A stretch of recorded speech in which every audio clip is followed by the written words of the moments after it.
Hey everybody, what's going on? This is Brian with Games Under Pressure, bringing you a look at Fast Racing Neo. This is a game that comes out tomorrow on the Nintendo Wii U. It's going to be available in the eShop as a digital download for $15.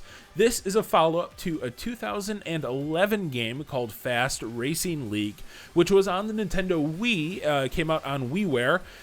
A lot of comparisons have been made between Fast Racing Neo and Nintendo's own franchise, F-Zero, and I think those comparisons are accurate. There are a lot of things in common with Fast Racing Neo and F-Zero. Unfortunately, for whatever reason, Nintendo seems hesitant to bring out a new F-Zero game. In the past, they've said things like, well, we just don't have a good idea or a good hook for a new F-Zero game on the Wii U or any new platform. And until we find out what that hook is, until we can come up with a way to reinvent the franchise in some way, we don't want to bring out a new F-Zero. And for me, that's really disappointing because F-Zero is, in my opinion, one of the best Nintendo franchises out there. And we haven't really had a proper platform sequel since the GameCube version way back in the day, which was a really great game. So Fast Racing Neo is hoping to fill in that gap. It's a game that's developed by Shinen Multimedia, and it's really, really good. This is a phenomenal game. I've been having so much fun with it. Now, for the remainder of this video, I'm going to try to not compare Fast Racing Neo to F-Zero because I think it's a little unfair to Fast Racing Neo. This is a game that is good enough to stand on its own without the need for the constant comparison. So I'm not saying I won't slip up and compare it once in a while, but I'm going to try to just talk about Fast Racing Neo on its own without comparisons. As you can probably tell, Fast Racing Neo is a futuristic racer. You control these vehicles that hover and sort of glide along the track. There's a boost mechanic. There are some really great gravity-defying jumps. But it's really the phase mechanic that in a lot of ways separates Fast Racing Neo from other games. And it might sound a little bit complicated at first, but what it does is includes you and involves you a little bit more in the second-to-second racing experience. So, as you can see, the trail behind my car changes colors throughout the course of the race, and there are the same corresponding colors on certain boost strips and on certain jumps throughout the game. What you can do is actually change the phase of your car using the X button on the controller. So you can go from blue to orange at will. That allows you to use the corresponding jumps or boosts. So if you have a blue phase and you go over a blue boost, you'll boost.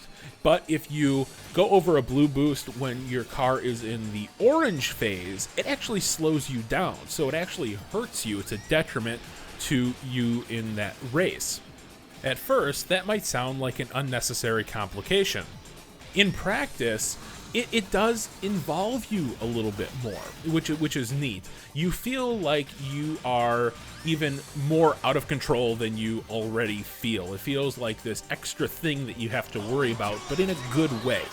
The courses, meanwhile, are a complete standout. The courses are amazing, probably some of the best best looking courses I've seen in a racing game in a long time. You can see in this one in particular, you have this old meets new, this technology meets these ruins. There are these mechs walking around.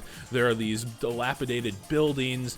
It looks really, really, really great. And there are some things that interact with you in a lot of these courses. So, for example, if you hit the mech, you'll spin out.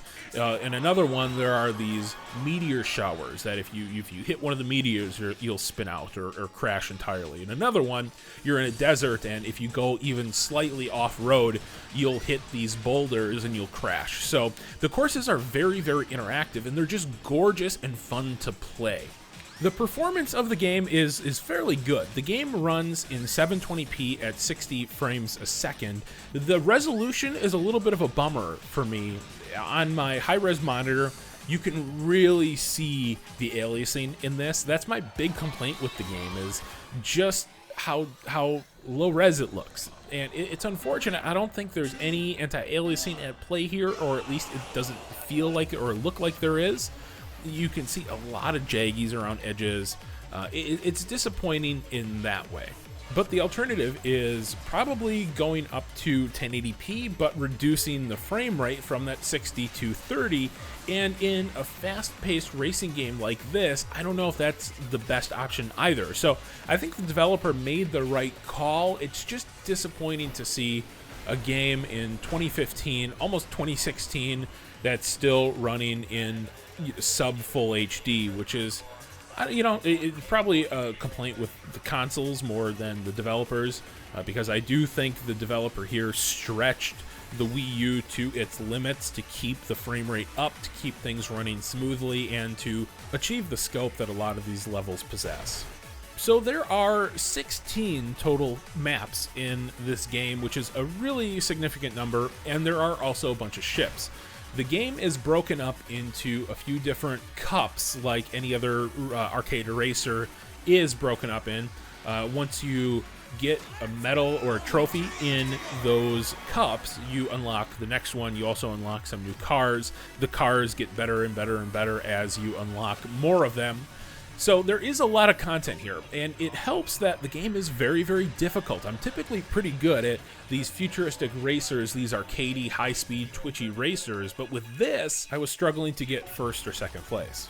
There are also 3 difficulty settings on this, so if the lowest difficulty setting isn't something that is challenging to you anymore, the game does sort of grow on you, so you get better at it as you go from race to race to race. So if you get so good that you get first place every single time on the lowest difficulty setting, you can always up that difficulty, which is wonderful. The game also has a number of pretty standard modes, but I'm glad they're here. So first you have time attack, then you have multiplayer, and the cool thing about multiplayer is, in an age where split screen multiplayer is going the way of the dodo and it's all but extinct, the game does have some nice split screen support, so you and a bunch of buddies can get together and play the game that way. It also has online play, and the neat thing about online play is it supports up to 8 racers, so you can race with 7 other people, and if you want to do it that way. Unfortunately, I was unable to test the multiplayer because the game doesn't come out till tomorrow, and nobody's really playing, but I'm looking forward to getting into it. I'll be curious to see how the latency affects things, how the matches hold up, if there's any lag, things like that. So I'll maybe do another video depending on how well that works out. But overall, I'm having a lot of fun with this game. I think this is a really, really fantastic game. If you're a kind of person that likes Wipeout, if you like F-Zero, if you like going back a long way, Extreme G, some of those types of games, I'll tell you, Fast Racing Neo should fit the bill. It's a game that knows who its audience is, and it caters to that audience, filling the gap left by Nintendo and their hesitance to bring F-Zero to any modern consoles. So if you like fast-paced racing games like this, futuristic racers, this is a no-brainer. At $15, it is absolutely worth the money. If I didn't get this for review, I would definitely purchase it. It's that good. Can't recommend it enough. Having a lot of fun with it. So if you like this video, I'd ask that you subscribe. That is going to help me keep bringing you videos like this in the future, and I appreciate every single subscription more than I can tell you, so please hit that subscribe button. I'd really appreciate it. Also, let me know if you're liking this game. Did you buy it? What do you think of it? Do you think it's better than F-Zero? Not quite as good as F-Zero? Let me know. I'm really curious to hear. Thank you guys so much for watching, and we'll catch you next time.